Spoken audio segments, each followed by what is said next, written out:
கை ஒரு வாரமா அரிக்குது. இந்த அரிப்புக்கு ஒரு அரிமருந்து கிடைக்க மாட்டேங்குது ஐயா. ஜூம போட்டு பாப்போம். எங்க இருக்கு? ஐ இந்த இருக்கு. வணக்கம். இன்றைய சிறப்பு நேர்காணலில் நம்மோடு இணைந்திருக்கிறார் மூத்த பத்திரிகையாளர் ரங்கராஜ் பாண்டே அவர்கள். வணக்கம் சார். ஹேய், காரம் சாப்பிட்டு கண்ணுல தண்ணி வந்து நீ பாத்திருப்ப. கலாய்ச்சி கண்ணுல தண்ணி வந்து பாத்திருக்கியா? இன்னைக்கு பாப்படா. நினைக்கிறீங்க இப்போ செங்கோட்டையன் தாவேக்களை சேர்ந்துட்டாரு. இப்போ இன்னைக்கு காலையில ரகுபதி என்ன சொல்றாருன்னா பாஜகவுடைய ஸ்லீப்பர் செல்லாக தான் இவர் இருக்கிறாரு. முத்துச்சாமி, ரகுபதி எல்லாரும் ஏடிஎம்கில் இருந்தவங்க. எங்க போன இப்ப அங்க போய் என்ன பண்ணிட்டு இருக்காங்க? அப்ப யார் அனுப்புனா ஏடிஎம்கில் இருந்து? எல்லாம் ஜெயலலிதாவுடைய ஸ்லீப்பர் செல். நம்ம ஒரு பக்கம் வண்டியை திருப்புனா அது ஒரு பக்கம் போதடா கடவுளே. சேகர் பாபு யாருடைய வலதுகரமா இருந்தாரு?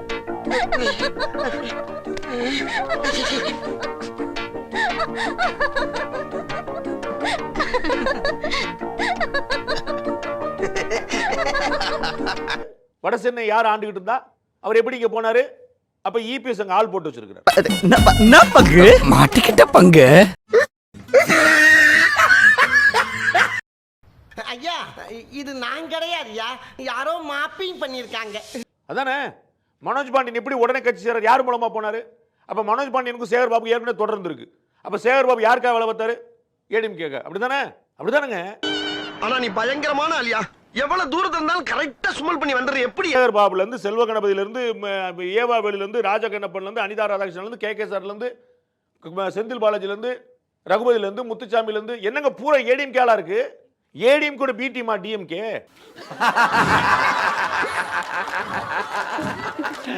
சாம்பார் ஆப் எனக்கு. ஏடிஎம் கூட பி டீமா டிஎம்கே? என்ன டிஎம்கேல பூரா ஏடிஎம் கேலா இருக்காங்க? இருக்காங்களா இல்லையா? பஸ் நான் சொன்ன யாராவது தப்பா மாத்தி சொல்லிட்டேனா? ஏய், நான் சரியா பேசுறேன். சரியா தான் இருக்கு. சரி.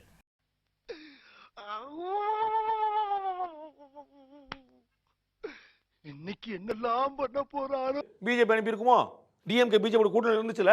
இருந்ததுல இருந்தாங்க. அண்ணன் திருமாவளவன் பிஜேபிக்கு குறை சொல்றாருல. அவர் 2021 எம்எல்ஏ இருந்தா யாரோட இருந்தா?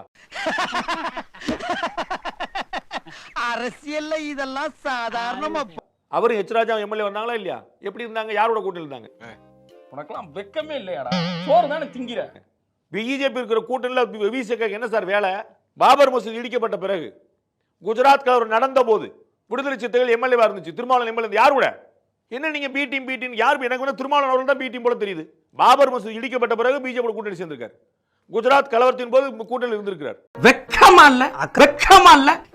அதே திருமாவளவன் சொல்றாரு தாவேகாக்குள்ள நிறைய சங்க பரிவார் கும்பல்கள், சங்கிகள்லாம் நிறைய பேர் உள்ள இருக்கிறாங்க. யாரு அப்படிங்கிற சொல்றாரு. ஆதவர்ஜுனாவா? அவர் அனுப்புனது யார்? ஆதவர்ஜுனா அனுப்புனது யாரு? கேக்குறாரு, சொல்லாதீங்க. சொல்லுங்க. திரும்ப ஆதவர்ஜுனா கட்சியில சேர்றாரு. தாவேக்கால சேர்ந்தவன் எங்க போனாரு? சாயந்தரமா நேர திருமாவளவன் போய் பார்த்து புக்கு கொடுத்தாரு. அன்னைக்கு சாயந்தரமே. அப்ப அவர்கள் அனுப்பின ஸ்பையா? ஐயோ, ஆஹா, கூட்டத்தை பூரா திருப்பி விட்டானே. அவர் ஆதவர்ஜுனா அங்க இருக்காருன்னா இப்ப விசிகாவும் திமுக சேர்ந்து பிளான் பண்ணி விஜய் ஸ்பை பண்றதுக்கு அனுப்பி இருக்கீங்களா? அப்படி பச்சையா சொல்ல முடியாது, ஒரு யூகமா சொல்லலாம். செங்கோட்டையன் போனா பாஜக பண்ணிருக்கு, ஆதவர்ஜுனா போனா யார் பண்ணிருக்கு சொல்லணும்ல. சொல்லுங்க பாஸ், யார் அனுப்பியிருப்பா? எப்படி சிக்கிரிக்கம் பாத்தியா? ஆதவர்ஜுனா அவர்கள் சங்கின்னு சொல்ல போறீங்களா? மூல கோளாறு உள்ளவ லூசு பையா. அந்த சங்கியத்தை அப்ப நீங்க வச்சிருந்தீங்களா? அப்ப நீங்க சங்கியா? ஏதாவது ஒரு இடத்துல லாஜிக் வாங்க, ஏதாவது ஒரு லாஜிக் வாங்க. இப்படின்னா அப்படின்றீங்க, அப்படின்னு ஏதாவது ஒரு லாஜிக் வாங்க, நம்ம பேசுவோம். இல்ல தண்ணி இனி போட்டிருக்கியா? ஏன் இப்படி பேச்ச மாத்தி பேசுற? இப்ப தாவேகாக்குள்ள சில ஊடுருவி இருக்காங்க பாஜக காரர்கள் அப்படின்னு சொல்றது ஒரு யாருன்னு சொல்லுங்க, அப்புறம் பேசுங்க. சும்மா ஒரே மாட்ட திரும்ப 7வது முறை கேட்டு டைம் பாஸ் பண்ணாதீங்க. அது சொல்லுவாங்க, சொல்லி இருக்கோம். யாருன்னு பேசுங்க. பாஜக காரங்க சில ஊடுருவி இருக்காங்க அப்படின்னா நான் வந்து பதில் சொல்லி அப்படி ஊடுருவவில்லை அப்படின்னு சொல்லுவேனா? யாருன்னு சொல்லுங்க. You name someone. இல்ல சொல்றவங்களே அதை சொல்ல மாட்டேங்கிறாங்க. அப்புறம் அங்க போய் கேளுங்க. இங்க எது குத்த வச்சிருக்கீங்க? சோலி முடிச்சு. உங்க வீட்டு பிள்ளையா நினைச்சு எல்லாரும் என்னை மன்னிச்சிருங்க.